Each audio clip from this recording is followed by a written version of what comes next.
Hello friends, ಎಲೆಗಳೊಂದಿಗೆ ವಿನೋದ book ಬಗ್ಗೆ ನಾನು ಮಾಹಿತಿ ಕೊಡ್ತೀನಿ. ಮಕ್ಕಳಿಗೆ, ಚಿಕ್ಕ ಮಕ್ಕಳಿಗೆ, ಸ್ವಲ್ಪ ದೊಡ್ಡವರು ಸಹ ಆಗ್ತದೆ. ಅಂದರೆ ನಾನು 4ನೇ ಕ್ಲಾಸ್ ಹೋಗೋವರಿಗೆ, 5ನೇ ಕ್ಲಾಸ್ನವರಿಗೆ ಎಲೆಗಳೊಂದಿಗೆ ವಿನೋದ, ಅರವಿಂದ್ ಗುಪ್ತಾ ಅವರು ಬರೆದ ಬುಕ್ಕು. ಅವರೊಂದು ಕಿರು ಪರಿಚಯ. ಅರವಿಂದ್ ಗುಪ್ತಾ ಅವರು ಇಂಜಿನಿಯರ್, ಎಲೆಕ್ಟ್ರಿಕಲ್ ಇಂಜಿನಿಯರ್ ಆಗಿ ವರ್ಕ್ ಓದ್ತಾ ಇದ್ದಾರೆ. ಅವರು ಸೈನ್ಸ್ ಬಗ್ಗೆ ಸ್ವಲ್ಪ ಅರಿವು ಮೂಡಿಸುವ ಬಗ್ಗೆ ಮಕ್ಕಳಿಗೆ ಒಂದು ಬುಕ್ಸು ರೆಡಿ ಮಾಡಿದ್ದಾರೆ.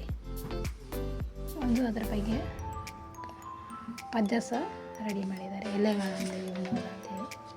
ಇದು ಎಲ್ಲ ಅವರು ಎಷ್ಟು ಬಗ್ಗೆ ಎಲೆಗಳು ಸಿಗ್ತದೆ ಅಂಥೇಳಿ ಅವರು ಒಂದು ಬುಕ್ಕು ರೆಡಿ ಮಾಡಿದ್ದಾರೆ. ಅದರಿಂದ 3-4 ಎಲೆ ಯೂಸ್ ಮಾಡಿದರೆ ಏನೆಲ್ಲ ಚಿತ್ರ ರೆಡಿ ಆಗುತ್ತೆ ಅಂಥೇಳಿ ಮಕ್ಕಳಿಗೆ ಒಂದು ತೋರಿಸಿಕೊಟ್ಟಿದ್ದಾರೆ. ಒಂದು ಒಳ್ಳೆಯ ಬುಕ್ಸ್ ಅಂತ ಹೇಳ್ಬೋದು. ಬಟರ್ಫ್ಲೈ ಆಗುತ್ತೆ, ಮತ್ತು ಗಿಳಿ ಆಗುತ್ತೆ, ಮತ್ತು ಹೋಗಿಲ್ಲ ಒಂದು ಪಕ್ಷಿ ಆಗುತ್ತೆ.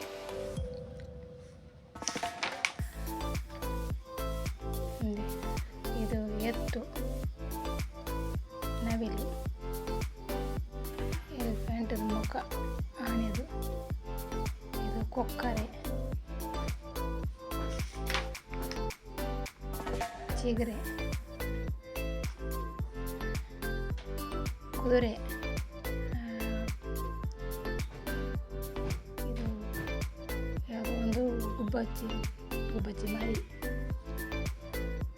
ನೋಡಿ. ಒಂದು 3 ಎಲೆಯಿಂದ ಜೋಡಿಸಿ ಇಷ್ಟನ್ನೆಲ್ಲ ರೆಡಿ ಮಾಡಿದ್ದಾರೆ. ಮಕ್ಕಳಿಗೆ ನಾವು ಕ್ರಿಯೇಟಿವಿಟಿಯಾಗಿ ಇದನ್ನೆಲ್ಲ ಹೇಳಿಕೊಡ್ಬೋದು ಹೇಗೆ ಅಂತ. ಮನೆಯಲ್ಲಿ ಜಸ್ಟ್ ತಾಯಂದಿರು ಕೂತ್ಕೊಂಡು ಎಲೆಗಳನ್ನು ಜೋಡಿಸಿ ಮಕ್ಕಳಿಗೆ ಜ್ಞಾನ ಕೊಡ್ಬೋದು, ಅದರದ್ದು ಅರಿವು ಮೂಡಿಸ್ಬೋದು. ಏನು ಜೋಡಿಸಿದರೆ ಯಾವ ಎಲೆ ಎಲ್ಲ ಇಟ್ಟರೆ ಏನು ಒಂದು ಚಿತ್ರ ರೆಡಿ ಆಗ್ತದೆ ಅಂತೇಳಿ ಹೇಳ್ಕೊಡ್ಬೋದು ಮಕ್ಕಳಿಗೆ.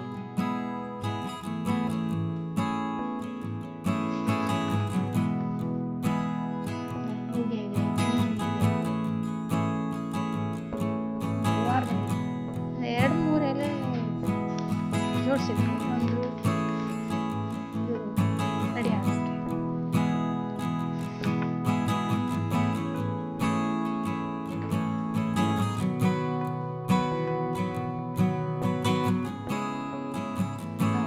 ಶಾಲೆ ಬಿಟ್ಟ ಮೇಲೆ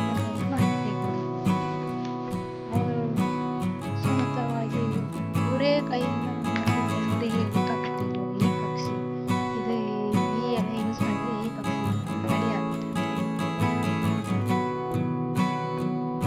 ಇದನ್ನೆಲ್ಲ ದೂರಾಗಿ ನಮಗೆ ಹೀಗೆಲ್ಲ ಹೇಳ್ತಿದ್ರೆ ಅವರಿಗೆ ತುಂಬ ಮೈಂಡಲ್ಲಿ ಎನಿ ಟೈಮ್ ಗೊತ್ತು ಇರ್ತದೆ. ಜ್ಞಾನ ಹೆಚ್ಚು ಕಾಲಿಗೆ ಪೆನ್ಸಿಲಲ್ಲಿ ಡ್ರಾ ಮಾಡಿ ಎಲೆಗಳನ್ನು ಜೋಡಿಸಿ ಇದು ಮಾಡಿದರೆ ಅವರಿಗೆ ಖಂಡಿತ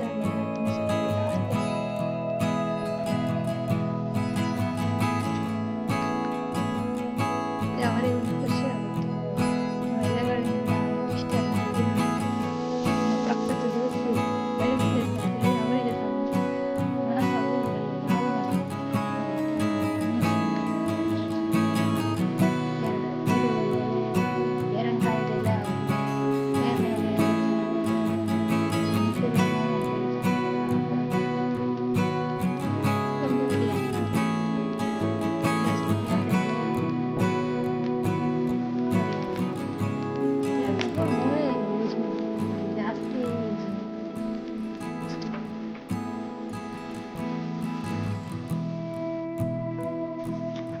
ಒಳ್ಳೆ ಇದು ಬುಕ್ಸ್ ಕೊಟ್ಟಿದ್ದಾರೆ.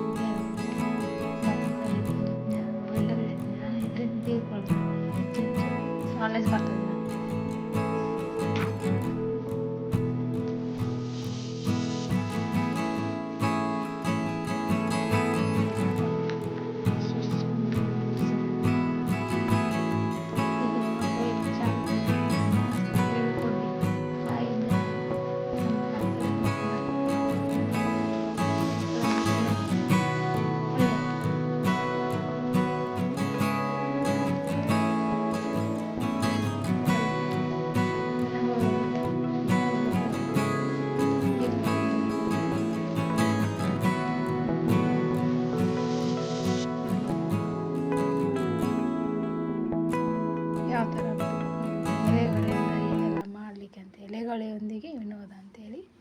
ಬುಕ್ ಸಿಗ್ತದೆ.